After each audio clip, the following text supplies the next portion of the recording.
അടിപ്പൂടിയാടും കാവിൽ ആട്ടപ്പൂവനേ വട്ടപ്പൂടിയാടും കാവിൽ എച്ചിപ്പൂവനേ അടിപ്പൂടിയാടും കാവിൽ ആട്ടപ്പൂവനേ വട്ടപ്പൂടിയാടും കാവിൽ എച്ചിപ്പൂവനേ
എല്ലാവർക്കും നമസ്കാരം.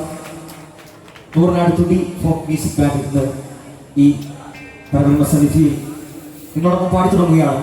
ആദ്യം തന്നെ എല്ലാവരും മനസ്സുകൊണ്ട് ഹൃദയം കൊണ്ട് ഞങ്ങൾക്കൊപ്പം ഉണ്ടാകുമെങ്കിൽ നിറഞ്ഞ മനസ്സോടെ നല്ലൊരു കയ്യടി, നല്ലൊരു കൈത്താളം.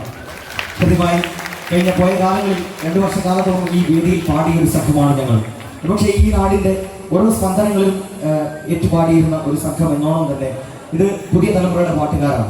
പോയ കാലങ്ങളിലൊക്കെ തന്നെ നമ്മൾ പാടിപ്പോയ നിരവധിയായ പാട്ടുകൾ, നമ്മൾ ചോടുവെച്ച മണ്ണ് എന്നോണം തന്നെ എല്ലാവരും ഈ നല്ല നേരങ്ങളിലും ഞങ്ങൾക്കൊപ്പം ഉണ്ടാകും എന്ന നിറഞ്ഞ മനസ്സോടുകൂടി ഞങ്ങൾ ആഗ്രഹിക്കുകയാണ്. ഈ വേദിയിൽ നിന്നുകൊണ്ട്, പ്രത്യേകിച്ച് നൂറനാടിന്റെ മണ്ണിൽ നിന്നുകൊണ്ട്, 100 നാടുകൾ ചേരുന്ന നാട് തന്നെയാണ് ഈ നാട്ടിൽ നിന്നുകൊണ്ട് നാടൻ പാട്ടുകളെ പറ്റി, നാട്ടുകലകളും നാട്ടുചുവടുകളെയും പറ്റി ആധികാരികമായി സംസാരിക്കേണ്ട ആവശ്യകത പോലുമില്ല. കൃത്യമായി അതിൻ്റെ ഒരു വലിയ സ്പന്ദനം ഉറങ്ങുന്ന നാട്, അത്രത്തോളം നാടൻ പാട്ടിനെ ജീവവായുവായി കാണുന്ന ഒരു വലിയ സംസ്കാരമുള്ള നാട് തന്നെയാണ് നൂറനാടിൻ്റെ ഈ ദേശം. എങ്കിൽ തന്നെയും പരിപാടി എന്നോണം തന്നെ ഞങ്ങൾ പറഞ്ഞു തോന്നട്ടെ, പോയകാല സംസ്കൃതിയുടെ പാട്ടുകൾ തന്നെയാണ്, കാർഷിക മേഖലയുമായി ഒക്കെ ബന്ധപ്പെട്ട് വരുന്ന പാട്ടുകൾ തന്നെയാണ്. കൃഷിയിടങ്ങളിൽ നമ്മൾ ഏറ്റുപാടിയിരുന്ന, അമ്മമാർ അച്ഛന്മാർ ഏറ്റുപാടിയിരുന്ന പാട്ടുകളുടെ ഒരു പുതിയ തലമുറ നിങ്ങളോടൊപ്പം പാട്ടുകൾ ഏറ്റുപാടുകയാണ്. അതുകൊണ്ട് ഞങ്ങൾക്കൊരു ചെറിയ അഭ്യർത്ഥന മാത്രമേ വെക്കാനുള്ളൂ. പോയ കാലങ്ങളിലും നിങ്ങൾ നൽകിയ സ്നേഹവും സഹകരണവും ഒക്കെ ഇവിടെ പാടുന്ന പാട്ടുകൾക്കൊപ്പവും ഉണ്ടാകും എന്ന പ്രതീക്ഷയോട് കൂടി തന്നെ പാടി തുടങ്ങട്ടെ. നിറഞ്ഞ മനസ്സുള്ള നല്ലൊരു കയ്യടി, പറഞ്ഞ കയ്യടി അല്ല നിങ്ങൾക്ക് വേണ്ട, നിറഞ്ഞ മനസ്സുള്ള കയ്യടി. പാട്ടുകൾക്കൊപ്പമുള്ള ഏറ്റുപാട്ടുകളും ഒക്കെ ഞങ്ങൾക്ക് ആവശ്യമാണ്. തീർച്ചയായും ഈ സംഘം ഈ വേദിയിലാണ് ആദ്യമായി പാടി തുടങ്ങിയത്. ആ കാലയളവിൽ ഇന്ന് ഏകദേശം ഒരു 6-7 വർഷക്കാലത്തോളമാകും ഈ സംഘം നാടൻപാട്ട് മേഖലയിലേക്ക് തന്നെ കടന്നു വന്നിട്ട്. ഇത് ഞങ്ങൾക്ക് പറയാനുള്ള വലിയൊരു ആർജവം. മറ്റു ദേശങ്ങളിലേക്കൊക്കെ നിങ്ങൾ പരിപാടി അവതരിപ്പിക്കാൻ പോകുമ്പോഴും ഈ നാട്ടിൽ നിന്ന്, നമ്മുടെ സ്വന്തം നാട്ടിൽ നിന്ന് കിട്ടിയ ഈ പ്രചോദനം തന്നെയാണ് ഞങ്ങൾക്ക് ഇന്നും വലിയൊരു മുതൽക്കൂട്ടായി തന്നെ ഞങ്ങൾ ഏറ്റുപാടാൻ ഞങ്ങളെ പ്രേരിപ്പിക്കുന്നതെന്ന് കൂടി ഓർത്തുകൊണ്ട് നൂറനാടിന്റെ ഈ ദേശത്ത് നിന്ന് വളരെ അഭിമാനത്തോടു കൂടി തുടി ഫോക്ക് മ്യൂസിക് ബാൻഡ് പാടി തുടങ്ങുകയാണ്. The master of folk music ആദ്യ പാട്ടിലേക്ക് ആദ്യമായി ഏറ്റുപാടുന്നത് ഒരു കാർഷിക മേഖലയുമായി ബന്ധപ്പെട്ട ചടുലമായ ഒരു പാട്ടിലേക്കാണ്. ഒപ്പം ചേരണം. അച്ഛന്മാരിങ്ങനെ താടിക്ക് കൈ കൊടുത്തിരിക്കാതെ, കൈകെട്ടിയിരിക്കാതെ, ഇത് നമ്മുടെ പാട്ട് എന്നോണം തന്നെ എല്ലാവരും ഒപ്പം ചേരണം. ശരിയല്ലേ? ഏറ്റുപാടാം. തെക്കൻ കേരളത്തിന്റെ ഒരു കാർഷിക സംസ്കൃതി.